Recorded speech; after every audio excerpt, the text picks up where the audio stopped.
నాకైతే ఏం అర్థం కావట్లేదు ఇదేందనేసి. అంటే దాంతో ఏమైనా చేస్తారేమో గైస్, ఏదన్నా దీన్ని తీసుకెళ్ళి పార్కింగ్ చేయాలా లేకుంటే మనమే ఏమన్నా చేయాలా కూడా నాకైతే ఏం తెలియదు. వెళ్దాం గైస్, వెళ్తే అయితే ఏం చేయాలనేది తెలుస్తుంది కదా. ఇక్కడైతే లెఫ్ట్ అయితే తీసుకున్నాను, మళ్ళీ ఇక్కడైతే రైట్ అయితే తీసుకోమని సింబల్ అయితే వచ్చేసింది. మళ్ళీ ఇక్కడైతే రైట్ అయితే తీసుకున్నాను.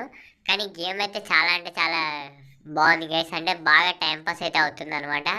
అలాగే ఇక్కడ వచ్చేసి ఏంటి గైస్, అన్నేమో ఇట్లా ఉన్నాయి, ఇది ఒక్కటి రెడ్గా ఉంది. అంటే ఇది అందులోకి వెళ్ళాలేమో అనుకుంటున్నాను. ఓపీ గైస్, మనం అనుకుంది అయితే జరిగిందనమాట. ఇదైతే అందులోకి వెళ్ళాలి. అరే యార్, ఇక్కడైతే గుద్దేశామబ్బా. మనకైతే ఏం అర్థం కావట్లేదు, కానీ గేమ్ అయితే చాలా ఫన్నీగా టైంపాస్ అయితే చాలా అవుతుంది గైస్. అరే యార్ ఏంటి మామ, దీంతో మనం ఏం చేయాలి? ఇక్కడికైతే వచ్చేసాం, గేమ్ అయితే అయిపోయింది. అరే ఏంటి మామ, వీడు ఏం చేయాలో చూపించకుండా అయితే గేమ్ అయితే ఫినిషింగ్ చేసేసాడు. అరే యార్ గాయస్, ఇక్కడైతే దీంతోనే పని ఉందనమాట. అంటే దాన్ని అక్కడనే స్టాప్ చేసి ఇదైతే థర్డ్ లెవెల్కి అయితే తీసుకొచ్చింది.